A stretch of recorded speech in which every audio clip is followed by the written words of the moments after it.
Since the creation of Star Wars canon, the 212th Attack Battalion have no solid background before the events of the Revenge of the Sith. Due to this, I will be using Legends background, since there's no reason it couldn't be canon, so let's begin. The 212th Attack Battalion was a clone battalion that served the Galactic Republic during the Clone Wars, earning many honors serving next to the 501st Legion of Clones on many planets. Commanding the battalion was Clone Marshall Commander CC-224, or better known as Commander Cody, who answered to Jedi Master and Republic General Obi Wan Kenobi, belonging to the 7th Sky Corps of the 3rd Systems Army of the Grand Army of the Republic, which was overall commanded by Kenobi. For all of their experience, the 212th was not present at the Battle of Geonosis. The first action they will see is at the Battle of Teth, where in order to keep the peace with the Hutt clans of the Outer Rim, they battled Sith assassin Asajj Ventress and her droid units to rescue the son of Jabba the Hutt, Rada the Hutt, who was sold to the Separatists by Jabba's own uncle, Zero the Hutt. Following the rescue of Rada the Hutt, the battalion was deployed to the system of Christophsis, which had fallen under space control of Admiral Trench and planetary control of General Wilm Loathsome. Under the supreme command of Jedi Grandmaster Yoda, the 212th, along with the 501st Legion, breached the Separatist blockade of Trench with the help of Wolf Yularen. After a few weeks of fighting Separatist General Wilm Loathsome's forces, the Republic was suffering heavy casualties. It was soon discovered there was a leak in the clone command. Jedi Knight Anakin Skywalker and Jedi Master Kenobi searched for an answer beyond the enemy lines, while Clone Commander Cody and Clone Captain Rex began their own investigation on base.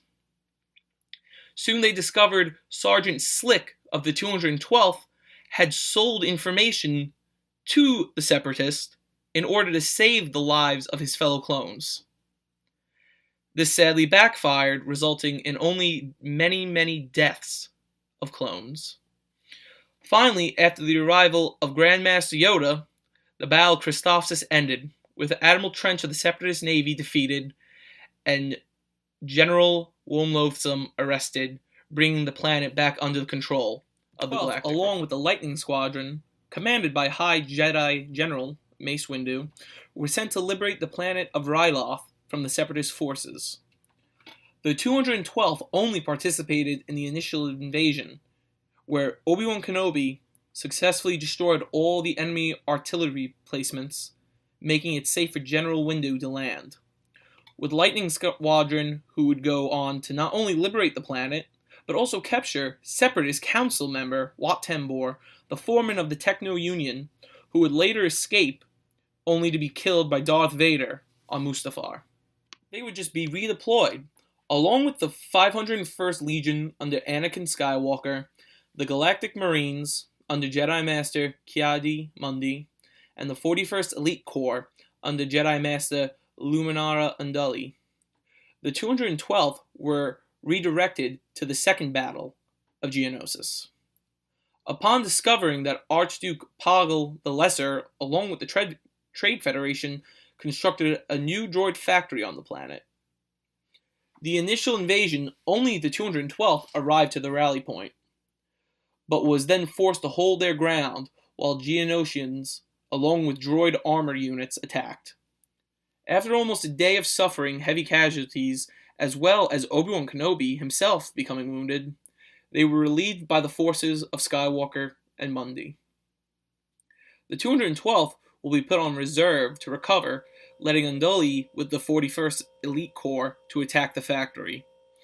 Following the destruction of the factory, Kenobi and the 212th were redeployed, not only arresting Poggle the Lesser, who, much like Tambor, will escape but then be massacred on Mustafar, but also indirectly causing the death of the Queen of Geonosis. The 212th will fight in is the Battle of Umbara. Unlike the battles of Christophsis and Ryloth, they did not come to liberate.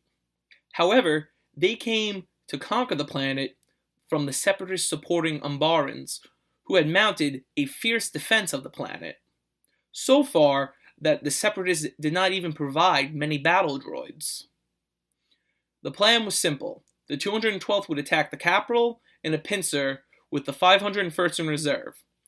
But the 501st was put under the command of Jedi General Pong Krell at the beginning of the battle, who it was later discovered was purposely sabotaging the army to get in favor with Separatist Supreme Leader Count Dooku. This included ordering the 501st to attack the 212th under the story that they were Umbarans who had stolen clone armor. The survivors of the attack joined the 501st in the arrest of Pong Krell. Meanwhile, the main elements of the 212th then succeeded in taking the Umbaran capital, then squashing any remaining droid and Umbaran units left on the planet.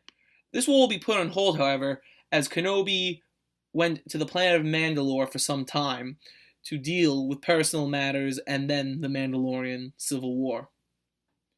Until the kidnapping of Supreme Chancellor Palpatine by the commander of the droid army, General Grievous, Obi Wan Kenobi's longtime foe. Upon a tip that Grievous was hiding in the Utapau system with the remaining elements of the droid army, Obi-Wan was commanded to investigate.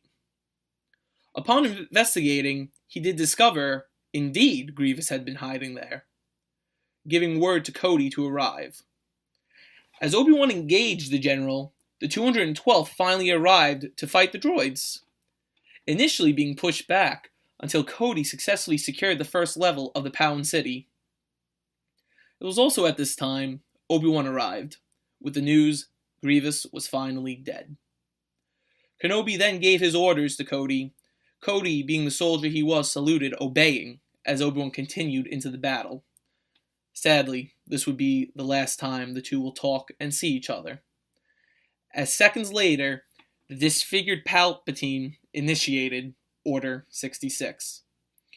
Cody ordered a nearby AT-TE walker to fire on the Jedi, seemingly killing him. Then after the droid army was shut down, the 212th was no longer the Liberators, but now became the Occupational Force and the Conquerors. Cody would go on in Legends to become a trainer at the Imperial Academy in Tamira City on Kamino, disgusted with what the new soldiers of the Empire had become, what the Stormtroopers were. In canon, we have no idea what happens to the 212th, but it is safe to assume they will probably be consumed into the Stormtrooper Corps just as they were in Legends. The fate of Cody, however, is very much unclear. Maybe we'll see him in a future season of Rebels, or maybe in Forces of Destiny. Thanks for watching. I hope you enjoyed the video. This is my first video, so sorry if it was not great, but yeah, I tried. If you enjoyed the video, please subscribe, and as always, may the Force be with you.